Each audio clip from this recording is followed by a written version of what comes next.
Aquarians, let's see कि divine message, goddess guidance, universal message क्या है आज का। डेट है 21 अक्टूबर 2024। लेट्स सी कि universe, divine power, spirit guides आपको क्या कहना चाहते हैं। ये गाइडेंस आपकी किसी पर्टिकुलर सिचुएशन के रिगार्डिंग हो सकता है, या फिर ये आज जिस सिचुएशन में आप जाने वाले हैं, गुजरने वाले हैं, उसमें कैसे रिस्पॉन्स करना चाहिए, चीज़ों को कैसे देखना चाहिए, उसके रिगार्डिंग हो सकता है। रीडिंग शुरू करने से पहले आप लोगों के लिए एक मैसेज देना चाहूँगी। आप में से काफ़ी लोग पूछते हैं मैम पर्सनल रीडिंग चाहिए। पर्सनल रीडिंग्स मैं करती हूँ, ऐसा नहीं है कि मैं नहीं करती, लेकिन इन दिनों मैं नहीं कर रही हूँ। अभी कुछ समय से मैं नहीं कर रही हूँ पर्सनल रीडिंग्स। उसकी जगह मैंने एक बहुत ही खूबसूरत सा सॉल्यूशन जो है वो निकाला है, जो कि सस्ता भी है और आपको काफ़ी गाइडेंस भी दे देगा उसमें। मतलब ऐसा भी नहीं है कि वो सस्ता है तो उसमें आपको क्लैरिटी नहीं मिल रही चीज़ों की। उसके लिए आपको सिर्फ और सिर्फ चैनल पे मेंबरशिप ज्वाइन करनी है। जब आप मेरे चैनल की मेंबरशिप ज्वाइन करेंगे, जो कि मात्र 119 रुपीज़ की है, 119 रुपये, 119 रुपये तो हम यूं ही, कई बार हमें घाटा भी हो जाता है, 100 रुपये का तो नुकसान ही हो जाता है। कई बार कुछ चीज़ मंगाते हैं तो भी वो अच्छी नहीं आती। 100 रुपये तो मतलब इट्स लाइक ऐसे ही, खास मौक़ों पे तो लोग दान में भी 100 रुपये दे देते हैं। तो सिर्फ ये एक दान ही मान लीजिए कि कुछ सर्विसेज ले रहे हो तो एक देना चाहिए, तब वो सर्विस फलती फूलती है। इस शगुन के पैसे मान लो, इतना आपको अमाउंट पे करना है, जिससे आप इस चैनल पे 1 महीने तक मेंबर बन जाएंगे। उस मेंबरशिप में आपको जब आप मेंबरशिप ले लेंगे वो, तो आप हर महीने में एक क्विज़ ऐसे पूछती हूँ कि आपको कोई भी सवाल पूछना है तो आप पूछ सकते हैं। और रैंडमली जो भी मुझे नंबर सही लगता है, या मुझे ऐसा लगता है कि यस पहली आज जो मैसेज कर देगा, मैं उसको ऐसे रैंडमली अपने इंट्यूशन के बेसिस पे मैं एक व्यक्ति सेलेक्ट करती हूँ और उसको जो है उसके सवाल का जवाब देती हूँ। अब ये सवाल का जवाब आपको एक्यूरेटली मिलेगा या नहीं, उसके लिए मैं आपसे 2 चीज़ें मांगती हूँ, आपका नाम और आपका डेट ऑफ बर्थ। इससे ज़्यादा मैं, क्योंकि सोशल प्लेटफॉर्म है, पर्सनल रीडिंग में जो भी चीज़ें होती हैं, आपका फोटोग्राफ वगैरह, वो सब हम बहुत अच्छे से डिटेल एनर्जी कर लेते हैं, तो वो 100% आपकी एनर्जी हो जाती है। यहाँ पे क्योंकि मैं सिर्फ आपकी डेट ऑफ बर्थ के बेसिस पे रीडिंग कर रही हूँ, तो थोड़ा बहुत 100% की जगह 80% 70% आपकी रीडिंग हो जाती है। लेकिन क्योंकि मैं आपकी रीडिंग कर रही हूँ, मेरे इंटेंशन आपकी रीडिंग करने के हैं, आपने मुझसे सवाल पूछा है, इसलिए ऐसा भी नहीं है कि वो रीडिंग किसी और की निकल जाएगी, आपकी नहीं आएगी, तो आपको आपकी रीडिंग मिल जाती है। पर्सनल रीडिंग में हो सकता है आप मुझसे एक बहुत बड़ा सवाल पूछें जिसके मैं आपको जवाब दे दूँ, लेकिन उसके लिए आप मुझे 2000 रुपये देंगे। यहाँ पे मैं आपको 119 रुपये की एक चीज़ दे रही हूँ, तो डेफिनेटली आप छोटे सवाल का जवाब मुझसे ले पाएंगे, 5-1 मिनट की रीडिंग ले पाएंगे। लेकिन हर तरीके से आपको आपके सवाल का जवाब जो है वो यहाँ पे मिल जाएगा। मैं आपको प्रोन्स और कॉन्स दोनों बता रही हूँ कि ऐसा नहीं लगे आपको कि देखो पैसे भी ले लिए और आप मेरे को छोटा सा जवाब दे रहे हो। ये होता है, ये होगा, बट आपको आपके सवाल का जवाब ऐसे मिल सकता है। दूसरी चीज़, अगर आपको लगता है हमने आपके 1 महीने की सब्सक्रिप्शन ले लिया, मेंबरशिप ले ली, लेकिन हमारा सवाल तो आपने नहीं लिया, अगले महीने ले लूँगी मैं आपका सवाल को, तो आपके तब भी कितने लगे, 2000 की जगह 200 रुपये ही लगे। द थिंग इज़ कि ये ज़्यादा सही चीज़ है। मैं आपको यही कहूँगी कि आप चैनल को मेंबरशिप लें। इसके अलावा इसमें और भी बेनिफिट्स हैं, ना केवल आपको पर्सनल रीडिंग मिलेगी, बल्कि हर महीने कुछ रीडिंग्स मैं सिर्फ मेंबर्स के लिए पोस्ट कर रही हूँ। मेंबर्स के लिए पोस्ट कर रही हूँ, यानी अगर चैनल पे 10 मेंबर्स हैं तो उन 10 लोगों से चीज़ रेजोनेट हो जाएगी। लेकिन अगर आप कम्युनिटी का पार्ट हैं तो आप लाखों, हजारों, अगर 1000 लोग मेरे आप देखोगे व्यूज़ 1000 तो हैं ही, 700-800 व्यूज़ तो होते ही हैं, तो 700-800 मान लो, 1000 मान लो, 1000 लोगों में से आप कहीं आ रहे हो, एक 10 लोगों में से आप कहीं आ रहे हो, तो बेहतरी किस में है, 10 लोगों वालों में। तो इसलिए आपको एक मेंबरशिप का ऑफर यूट्यूब देता है, जिसको मैंने ऑन कर रखा है सिर्फ इसीलिए ताकि आप मुझसे ज़्यादा जुड़ सकें, ताकि मैं आपकी एनर्जी को सही में जो है वो ग्रैब कर सकूं। तो आप उस चीज़ को चूज़ कर सकते हैं।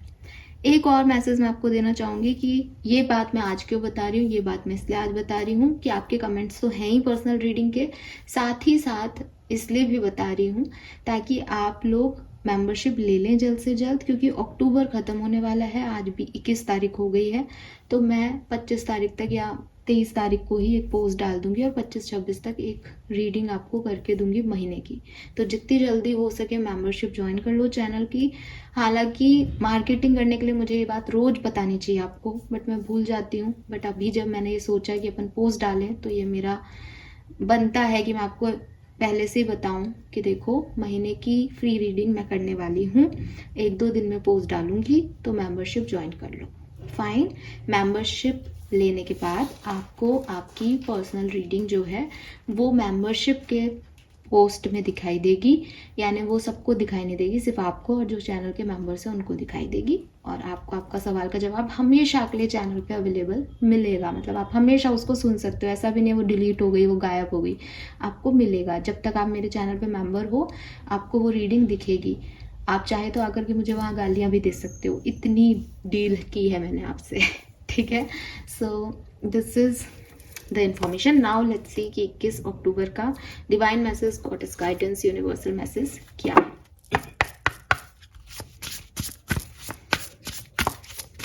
Please universe, please divine power, please spirit guides, please give me the accurate message which are in our hearts. Thank you. Thank you so much. We have witch, we have sundress, and we have throne. Excuse me.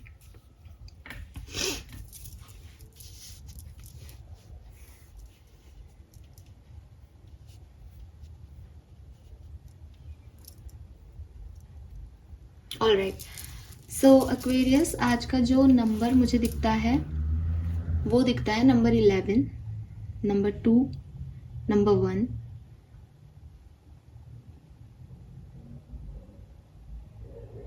Number 9, 7, 47 number आ रहा है। ठीक है, yes. क्या क्या number हुए? Number 11 के साथ 2 हुआ, 1 हुआ, 9 हुआ, 7 हुआ और 47। यस, यहाँ पे जो नंबर्स हैं दैट इज नंबर 27 से अगेन 9 है, 9 मैंने आपको बताया भी है। 41 से 5 है, वाह। 45 से अगेन 9 है, तो 9 नंबर तो यहाँ सिग्निफिकेंट है। वेरी नाइस, डबल 9 की ऊर्जा है। कलर ऑफ द डे है येलो कलर। ठीक है, येलो कलर। ना मैसेजेस क्या हैं? देखो, एक ओवरऑल मैसेज जो मुझे इन तीनों कार्ड को देख करके लगता है, और न्यूमरोलॉजी भी कह रही है 9, 9 से 9 की एनर्जी है। 9 के बाद 10 आता है ना। कहीं अटक रहे हो कुछ कंप्लीशन की तरफ बढ़ना है आपको, लेकिन आप उस कंप्लीशन की तरफ नहीं बढ़ पा रहे हो। किसी चीज़ को कंप्लीट करना है, एक स्टेप आगे लेना है, एक स्टेप पीछे लेना हो कंप्लीट करने के लिए, वॉटएवर एक सिचुएशन आपकी लाइफ में चल रही है शायद कुछ लोगों के, जहाँ पे आपका एक एक्ट उस चीज़ को ख़त्म करेगा, उस चीज़ को कंप्लीट करेगा, उस साइकिल को कंप्लीट करेगा, उस फेज ऑफ लाइफ को कंप्लीट करेगा, बट वो एक स्टेप नहीं लिया जा रहा। तो यूनिवर्स आपसे यही कह रहे हैं कि वो लास्ट जो पीस आप पजल का ढूंढ रहे हो उसको ढूंढना है तो ढूंढो, वो मिल गया है तो देर मत करो, बट इसको कंप्लीट करो। इस एक लास्ट पजल के पीस की वजह से वो न्यू बिगनिंग अटक रही है। अब मुझे नहीं पता ये आपके लिए क्या रेजोनेट होगा, कैसे आप इस चीज़ को समझोगे, बट ये आखिरी है, कुछ एंडिंग चल रही है। नंबर 9 की एनर्जी है, 9 को ख़त्म करते ही 10 पे आ जाओगे, ख़त्म। Success is yours, ending. कोई चैलेंज है तो खत्म हो जाएगा, कोई टास्क कर रहे हो जिसमें विक्ट्री चाहिए तो वो विक्ट्री मिल जाएगी। इट्स लाइक खत्म, एंड पे पहुंचने वाले हो बस। तो गिव अप मत करो, क्योंकि 9 नंबर की एनर्जीज आपको बताती हैं कि देखो गिव अप मत करना। 9 ऑफ वॉन्ड्स की एनर्जी कहती है डोंट गिव अप, है ना। 9 ऑफ कप्स की एनर्जी कह रही है बस तुम्हारी विश पूरी होने वाली है। तो सब कुछ बस होने वाले की एकदम एक स्टेज पहले ही हो। तो थोड़ा सा करेज रखना है तो करेज रखो, स्टेप लेना है तो स्टेप लो। काम पूछ रहे हो कि हो जाएगा नहीं तो हो जाएगा, बस एक स्टेप बच रहा है, सिर्फ एक कहानी और जीनी है। ठीक है, सो ये कंप्लीशन होने वाला है। ये बहुत स्ट्रॉन्ग मैसेज है, बिकॉज यहाँ जस्टिस भी है, यहाँ पोटेंशियल भी आ रहा है आपका। तो कुछ आपके पोटेंशियल से आपको जस्टिस मिल जाएगा, बस वो एक स्टेप है। ये तो एक ओवरऑल एनर्जी मुझे मिल रही है। दूसरा मैसेज जो मुझे यहाँ मिलता है वो मुझे स्टार्स दे रहे हैं आपके स्टार्स आपके एंसेस्टर्स हो सकते हैं, एंजल्स हो सकते हैं, स्पिरिट गाइड्स हो सकते हैं, ठीक है। या फिर स्टार जो है वो बेसिकली एक डार्क नाइट में हल्का फुल्का सा ऐसा एनर्जी दे देते हैं कि अंधेरा भी सुंदर लगने लगता है, ठीक है। तो जो आपका डार्क साइड है, जो आपकी ज़िंदगी का डार्क साइड है, जो आपको ऐसा लगता है कि पता नहीं कब चीज़ें ठीक होंगी, वहाँ पे बहुत सारे स्टार्स हैं आपके पास, वहाँ पे बहुत सारे फेथ है आपके पास, यूनिवर्स की पावर्स हैं आपके पास। देखो कई बार आपको लोग ऐसे कहेंगे, और ये चीज़ मैंने भी सुनी है अपनी ज़िंदगी में, बहुत बार सुनी है, ठीक है। और जब तक स्पिरिचुअलिटी में नहीं थी तो शायद मैंने भी बोल दी होगी किसी को, मुझे नहीं याद कि मैंने बोली या नहीं, बट मैं ऐसा मान लेती हूँ कि शायद अपन से भी बोली, क्योंकि एक नॉर्मल चीज़ है। क्या बात, तुम तो भगवान को इतना मानते हो, तुम्हारे साथ ऐसा कैसे हो गया, ठीक है, कि तुम तो इतनी पूजा पाठ करते हो, तुम्हारे साथ ऐसा कैसे, तुम्हारी लाइफ में इतने चैलेंजेस कैसे हैं जब तुम इतना भगवान को मानते हो। तो उन सभी लोगों के लिए जिनके दिमाग में ये क्वेश्चन आता है किसी और के लिए, अपने लिए, मैं आज जवाब भी देती हूँ और आपको एक बात भी समझाती हूँ, क्योंकि यूनिवर्स आपको एक बात समझाना चाहते हैं। कोई भगवान में मानता है इसका मतलब ये नहीं है कि उसकी किस्मत चेंज हो जाएगी, ठीक है। आपकी किस्मत आपके कर्म के हिसाब से बनी है, आपको वही मिलेगा जो आपके लिए लिखा है। आपका भगवान में फेथ आपको वो शक्ति देगा कि आप उस चीज़ से कैसे निकलते हो। इसको और अच्छे से समझा देती हूँ। फॉर एग्जाम्पल, अगर आप एक टीचर हो, ठीक है, और बहुत सारे स्टूडेंट्स हैं आपकी क्लास में, 50 स्टूडेंट की एक क्लास है, ठीक है। आप ऐसा भी मान सकते हो कि मेरा स्कूल टाइम है, मेरी कोई टीचर थी। अब आप की किसी स्टूडेंट से बहुत अच्छी बनती है एज अ टीचर, ठीक है, और सारी क्लास सारे टीचर्स कहते हैं अरे भाई तुम्हारी तो बहुत अच्छी बनती है उस बच्चे से, वो बच्चे के भी सब कहते हैं कि हाँ टीचर से बहुत अच्छी बनती है, टीचर से तो इसका बहुत ही अच्छा है, सबसे पहले टीचर इसको आगे पूछता है क्लास में, और बहुत अच्छा बॉन्ड है दोनों का, ठीक। अब वो बच्चा फेल हो गया बोर्ड एग्जाम्स में, क्या टीचर के साथ बनना उस बच्चे के फेलियर को रिप्रेजेंट कर रहा है कि भाई देखो बनती थी और ये तो फेल हो गया? नहीं, क्योंकि बोर्ड में फेल हुआ, बच्चे ने अच्छा नहीं लिखा तो बच्चा फेल हो गया, बच्चे ने कुछ मेहनत नहीं की तो बच्चा फेल हो गया, कॉपी अच्छे से चेक नहीं हुई उस बच्चे की, उसने मेहनत भी की थी लेकिन बच्चा फेल हो गया। इसमें टीचर के साथ उसकी बॉन्डिंग कहीं अटैच नहीं है। किसी टीचर के साथ आपके बनने का मतलब ये नहीं है कि आप पास ही होंगे या आप हाईएस्ट नंबर ही लाओगे। ये हम मानते हैं कि टॉपर्स जो हैं उनको टीचर्स पसंद करते हैं, लेकिन अगर किसी एवरेज बच्चे के साथ भी किसी टीचर के अच्छे बॉन्ड्स हैं तो ऐसा नहीं है कि वो टॉप करने लग जाएगा। आपका रिजल्ट आपके बॉन्डिंग्स को नहीं रिप्रेजेंट करता। टीचर के साथ बॉन्डिंग होने से अब उसकी लाइफ में क्या होगा कि वो फेल हो गया है तो उसके पास एक गुरु है जो कि उसको सही डायरेक्शन दिखाएगा इस फेलियर में, उसको वहाँ से निकाल के ले आएगा कि अगली बार वो फेल ना हो, अगली बार उसके साथ कुछ ऐसा ना हो, अगली बार हो सकता है कुछ और तरीके की प्रॉब्लम्स आए तो टीचर उसको हेल्प कर देगा उससे निकालने में, लेकिन वो उसका रिजल्ट नहीं बदल सकता। ऐसे ही भगवान के साथ जब आपकी बॉन्डिंग होती है तो वो आपकी किस्मत नहीं बदलते, लेकिन वो आपको वो फेथ देते हैं, वो होप देते हैं, वो स्ट्रॉन्गनेस देते हैं ताकि आप उस चीज़ से लड़ सको, उस चीज़ से निकल सको। यहाँ पे कोई भी भगवान हो, यूनिवर्स हो, परमात्मा हो, कोई भी ऐसा कोई भी काम नहीं करेगा कि ये मेरा फेवरेट है तो मैं इसके साथ अच्छा करूँगा, ये मेरा फेवरेट नहीं है तो मैं इसके साथ बुरा करूँगा। आपको लगता है कि कोई इतनी बड़ी शक्ति इस तरीके से काम कर सकती है कि 2 पूजा उसको ज़्यादा कर दो, 2 आरती उसकी ज़्यादा गा लो तो वो आपकी तरफ हो जाएगी? क्या वो ऐसे काम करती होगी? नहीं। तो ऐसे लोग जो आपको इस तरह की बातें कहते हैं, सुनते हैं या सुनाते हैं आपको किसी भी तरीके से, उनको सिर्फ इतना कहो कि भगवान है तो क्या, मैं भगवान को मानती हूँ, पूजा करती हूँ, उनमें विश्वास करती हूँ, इसका मतलब ये थोड़ी है कि वो मेरे लिए सब कुछ कर देंगे और तुम जैसे लोगों को कुछ नहीं देंगे। वो तो फेयर कर रहे हैं, वो तो कर्मों का दे रहे हैं, लेकिन वो है इसलिए मैं आज यहाँ खड़ी हूँ, इसलिए मैं तुम्हारी ये बात सुन रही हूँ, अदरवाइज तो मैं कब की हार मान चुकी होती। सो ये चीज़ यूनिवर्स आपको कह रहे हैं कि हो सकता है बहुत डार्क नाइट है आपकी लाइफ में, हो सकता है चीज़ें आपको समझ में नहीं आ रही, बट ये जो फेथ है, आपके छोटे छोटे से स्टार्स हैं, ये आपकी लाइफ में उजाला नहीं कर रहे हैं, लेकिन ये आपकी डार्कनेस को भी खूबसूरत बना रहे हैं। ठीक है, ये आपके लिए सबसे ज़्यादा इम्पॉर्टेंट है। ये जो स्टार्स हैं, ये लोग हो सकते हैं जो आपके बुरे समय में आपके साथ खड़े हैं, वो आपको कुछ दे नहीं पा रहे, वो आपका समय बदल नहीं पा रहे, लेकिन वो खड़े हैं आपके साइड में कि यार चल, तू अकेली नहीं है, मैं हूं ना, या तू अकेला नहीं है भाई, मैं हूं ना तेरे साथ। तो ये जो चीज़ें हैं, इन लोगों को एप्रिशिएशन दो, इन लोगों को ग्रेटिट्यूड शो करो। ये आपकी लाइफ के पिलर्स हैं, जो आपके अंधेरे में स्टार बन के आपके साथ खड़े हैं। उन्हें पता है कि उनमें बहुत रोशनी नहीं है, वो आपको रास्ता शायद ना दिखा पाए, लेकिन वो आपकी खूबसूरती बढ़ा रहे हैं, वो आपका साथ दे रहे हैं। समझ गए? दूसरी चीज़, हो सकता है कोई लोग नहीं है, ये आपका परमात्मा से कनेक्शन है, आपका फेथ है, आपके कुछ स्पिरिट गाइड्स हैं, एंजल्स हैं, एंसेस्टर्स हैं जो आपको सपोर्ट कर रहे हैं। तो वही चीज़ कि आप इनको ग्रैटिट्यूड शो करो। दुनिया आपको क्या कह रही है, दुनिया आपको क्या सिखा रही है, अरे तेने इतनी पूजा की, तेरे साथ ऐसा हो गया, उनकी मत सुनो।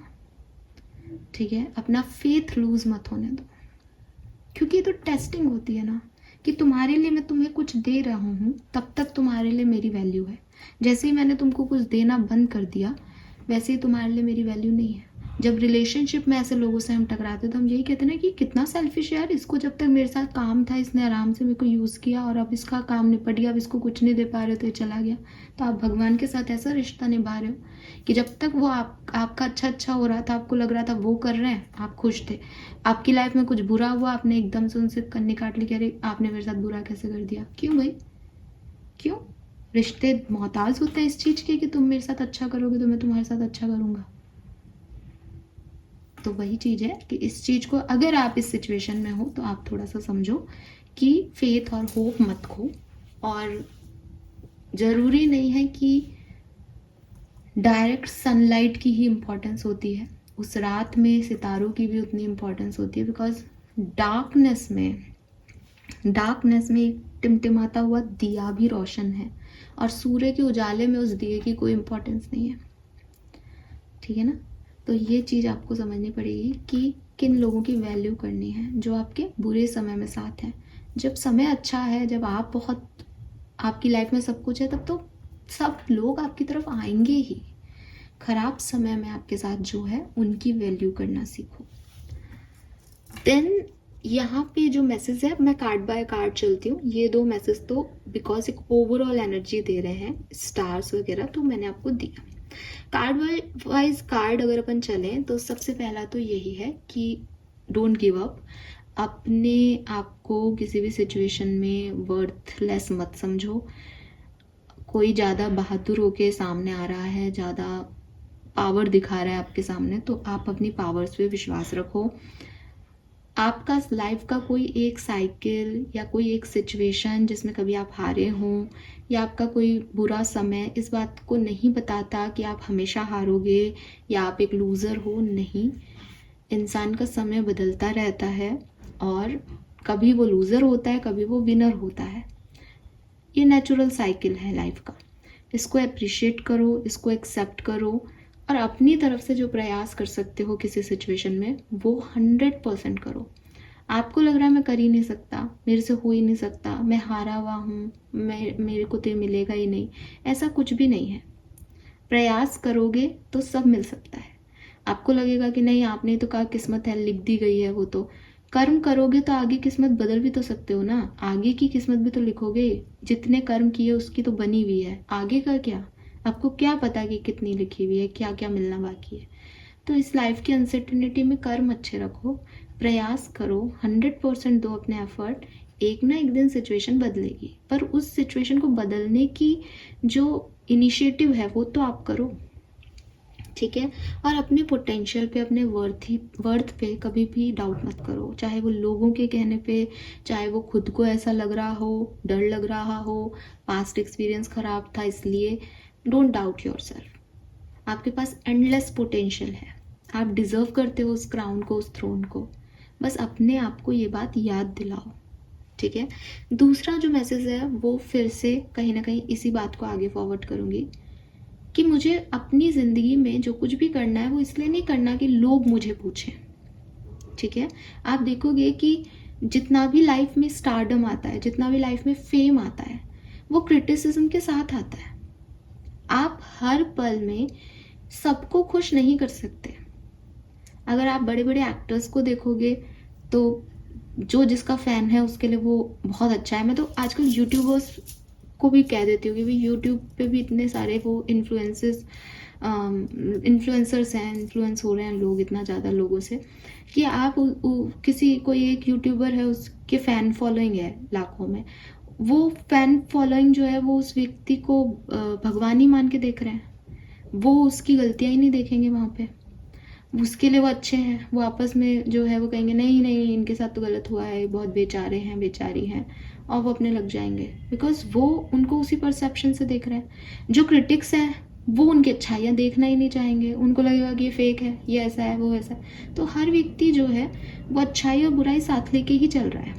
अब आप इन लोगों को देखोगे ना अलग से इंडिविजुअली, जिन लोग जो फ़ैन हैं उसका लाइफ देखोगे तो वो अपनी लाइफ में अच्छाई बुराई सब समझता है, पर उसको उस व्यक्ति में सिर्फ अच्छाई दिख रही है। और जो बुरा कर रहा है वो भी अपनी लाइफ में अच्छा बुरा सब समझता है, पर उसको उसमें सिर्फ बुराई दिख रही है। सो सिर्फ मेंटल थॉट्स के प्रोसेस हैं कि भाई ये मेरा है, ये मैं को इसको पसंद है तो इसकी सारी गलतियाँ मुझे दिखाई नहीं देगी। यूट्यूबर नहीं, आप अपनी लव लाइफ पे भी इसको फॉलो कर सकते हो। आपका फ्रेंड है वो गलती कर ही नहीं सकता, ठीक है, वो तो महान है। आपकी उससे लड़ाई हो गई, अब उसमें कोई अच्छाई है ही नहीं, वो तो शुरू से गंदा था, मुझे तो पहले से ही पता था। It's normal human thought process basically, इसमें कुछ भी हम किसी को जज नहीं कर रहे, बट ये ऐसा ही चलता है। अब सलमान खान शाहरुख खान को ले लो, उनकी भी लोग बेइज्जती कर देते हैं, उनको भी लोग मारना भी चाहते हैं, बेचारे कितना कुछ देखते हैं, जबकि अच्छा भी करते हैं बुरा भी करते हैं। एक तरफा कहेगा कि हाँ उसने तो लोगों को मारा है गलत है बिल्कुल, और एक तबका कहेगा उसने बीइंग ह्यूमन करके सोसाइटी को बहुत अच्छा वो दिया है, वो गरीबों की मदद करता है, बिल्कुल करता है। तो एक व्यक्ति हमेशा सही नहीं हो सकता, एक व्यक्ति परफेक्ट नहीं हो सकता, उसमें कुछ कमियां होंगी राइट। तो यही चीज़ है कि अगर आप ये देखने जाओगे कि मेरे से सब खुश हैं या नहीं, मैं घर वालों को भी खुश रख लूँ, मैं प्रोफेशनल लाइफ में भी अच्छा कर लूँ, प्रोफेशन में मेरे बॉस भी खुश रहें, ये भी खुश रहें, वो भी खुश रहें, तो यकीन मानो ऐसा अगर आपको कोई व्यक्ति दिख भी रहा है ना जिससे सब खुश हैं, वो फेक है। वो फेक है बिकॉज वो सबके सामने अच्छा बनने का ढोंग कर रहा है। कोई भी व्यक्ति सबके साथ अच्छा हो ही नहीं सकता। तो यूनिवर्स जो है वो आपको यही कह रहे हैं कि क्योंकि दुनिया में खराबी भी है और अच्छाई भी है, तो अगर तुम देखने जाओगे तो तुमको कुछ समझ नहीं आएगा। इसलिए दुनिया के लिए कुछ करना छोड़ दो, अपने लिए करो, ठीक है। अपने लिए क्या करना है कि अपना एग्जाम्पल देख के बताती हूँ कि मैं यहाँ पे कर रही हूँ, वीडियो बना रही हूँ। अभी कभी कभी लगता है यार मेरे को ना लोगों को ऐसे फ्री रीडिंग करनी चाहिए, मुझे ऐसे उनसे पूछना चाहिए, ये करना चाहिए, वो करना चाहिए। अभी साहब बना दिया अच्छा सा वीडियो, खूब खुश हूँ, और फिर कमेंट सेक्शन में जाओ। कमेंट सेक्शन में अच्छे भी हैं, डेफिनेटली अच्छे कमेंट्स भी हैं, बट कुछ एक कमेंट भी ऐसा दिख जाएगा कि ये क्या है, ये तो फेक है, ये तो ये है, तो इट्स लाइक ख़राब हो जाएगा मूड। कितने मन से बनाया था, इतना किया था, मूड ही ख़राब हो गया। तो ये चीज़ क्या है कि अब मैं नहीं करूँगी इन लोगों के लिए। क्यों? क्योंकि मैं दूसरों को खुशी देने के लिए आगे आई थी। दूसरों में एक व्यक्ति ने भी मेरी बुराई कर दी तो मैं उसको सह नहीं पाई और मैं तो पीछे हट गई। एक ये है कि ये काम करना मुझे अच्छा लगने लग गया। अब मैं आई तो थी इस प्लेटफॉर्म पे कि शायद मैं अपनी बात को दूसरों तक पहुंचा पाऊँ, लेकिन अब ऐसा है कि अब ये मुझे हील करता है। अब मुझे अच्छा लगता है जब मैं अपनी किसी बात को, अपनी सक्सेस स्टोरीज को आपके साथ बांटूं। अब मुझे अच्छा लगता है। अब कोई कहता है ना कि ये फेक है, इसलिए कि हो सकता है आपको नहीं समझ में आया हो, बट ये ठीक है, मैं अपने साथ अच्छी हूँ, मुझे अपने लिए चाहिए। तो द थिंग इज कि जो आप अपने लिए करते हो वही आपको अल्टीमेटली हैप्पीनेस देगा। अगर आप दूसरों के लिए कुछ करोगे तो हो सकता है कि वो 2 लोग थोड़े दिन के लिए आपसे खुश हो जाएं, लेकिन 4 लोग आपको बुराइयां देंगे, और एट द एंड कुछ वक्त बीतने के बाद आपको लगेगा कि मैंने ये डिसीजन उनके लिए क्यों लिया था। वो तो ना ऐसे खुश है ना वैसे खुश है। क्यों? क्योंकि आप हर किसी को हमेशा हैप्पी नहीं रख सकते हो। आप अपनी मम्मी पापा के लिए एक प्रोफेशन को छोड़ करके कोई दूसरा प्रोफेशन चूज़ कर लो, वो आपसे बहुत खुश है, हाँ हमारा बच्चा तो इंजीनियरिंग कर रहा है, बहुत अच्छा बच्चा है, बहुत अच्छा बच्चा, बहुत है। अब बच्चा पास हो गया, उसने बेचारे ने 4 साल किसी तरीके से इंजीनियरिंग की, फिर अब उसको पैसा कम मिल रहा है जॉब में। अब आपके पेरेंट्स आपसे फिर नाराज है कि कोई ढंग की जॉब नौकरी ढूंढ, शादी कैसे करेगा फिर पत्नी को कैसे पालेगा। अब आप सोच रहे हो कि यार मैं ढंग का, इससे अच्छा तो मैं आर्ट्स लेके पढ़ लेता, खूब ढंग का कर लेता अपनी लाइफ में, लेकिन तुम्हारे लिए मैंने इंजीनियरिंग की और तुम अभी भी खुश नहीं हो। तो ये सिचुएशन क्या है? ये सिचुएशन है कि मैंने दूसरे में खुशी ढूंढी। दूसरे में खुशी मत ढूंढो, अपने लिए खुशी ढूंढो। जब आप अपने लिए कुछ करते हो तो दूसरे आपको कुछ भी कहते हैं ना, तो आपको उसका फ़र्क नहीं पड़ता, या आप उनको जवाब दे पाते हो, और आपके पास एक आंसर हमेशा होता है, ये मैंने अपने लिए किया था, गलत हुआ तो हो गया, उस समय मुझको ये चीज़ करनी थी और मैंने कर ली, बस बात ख़त्म। सो जो भी कर रहे हो, जब तक कि दूसरों के लिए ख़राब नहीं हो, गलत नहीं हो, आपकी इंटेंशन किसी का बुरा करने का नहीं हो, ऐसे चीज़ें अपने लिए करो, ठीक है? उसमें कोई भी डाउट मत रखो, गिव अप मत करो, क्योंकि दुनिया किसी से भी खुश नहीं है और कभी भी खुश नहीं होगी। तो जो आपको अच्छा लगता है वो करो। Then justice is coming. So ये मैसेज मुझे देने की ज़रूरत ही नहीं है। अगर आपके इंटेंशन अच्छे हैं, अगर आप एक अच्छे ह्यूमन बीइंग हो, अगर आप सही कर्म कर रहे हो, तो आपका बुरा कोई भी नहीं कर सकता। अगर आपके प्रारब्ध में भी कुछ खराब लिखा हुआ है, तो आपको इतनी शक्तियाँ और इतना साहस, कॉन्फिडेंस मिल जाएगा कि आप उनसे लड़के निखर के बाहर आ सकते हो। फाइन। सो जस्टिस आपके लिए है। आपको ये चिंता करने की ज़रूरत नहीं है कि मेरी लाइफ में आगे क्या, मुझे क्या मिलेगा। जो भी लोग गलत बोलते हैं, जो भी लोग बुरा करते हैं आपका, जो भी लोग आपको क्रिटिसाइज़ करते हैं, जो भी लोग आपको कहते हैं कि आप में पोटेंशियल ही नहीं है, आप कर ही नहीं सकते, आप उनकी बातें ना सुने, आप अपने लिए करें, अपने आप का पोटेंशियल एंडलेस फील करें, और आपको जस्टिस मिलेगा। उन लोगों को उनका कर्मा दिखाया जाएगा यूनिवर्स के through. Fine, this is all for you. आज की रीडिंग देख के ऐसा लग रहा है खूब क्रिटिसिज्म मुझे मिलने वाला है। खैर, सो ये मैसेजेस हैं। लेट्स सी कि कर्मा मैसेज क्या है एक्वेरियस का। Time for move on, sing a song. तो यस, दूसरों के लिए आप इतना सोचते हो, इतना परेशान होते हो, ये करना है, वो करना है, ऐसा करना है, वैसा करना है, ताकि ये लोग खुश हों, ताकि ऐसा हो मेरी लाइफ में। उसकी जगह उनको मूव ऑन करो, उन सिचुएशन से, कुछ लोगों से मूव ऑन करने की बहुत ज़रूरत है, और गाना गाओ और आगे बढ़ जाओ। सिंपल। एक ही कर्मा कार्ड है आपका कि आप चीज़ों से मूव ऑन करना सीखें, अपने पास्ट से, पास्ट एक्सपीरियंस से। वो लोग जो आपको क्रिटिसाइज़ कर रहे हैं, वो लोग जो आपको पसंद नहीं करते, उनसे मूव ऑन करो और निकलो उस सिचुएशन से। आपके अंदर बहुत पोटेंशियल है। उन लोगों को ध्यान रखो जो आपके बुरे समय में आपके साथ हैं, और जस्टिस तो मिलना ही मिलना है, ठीक है? Yes, wow, this is all for you guys. Hope ये आपसे रेजोनेट होगा। अगेन रिपीट करूँगी, मेंबरशिप को लें ताकि आपको पर्सनल रीडिंग मिल सके। Bye bye.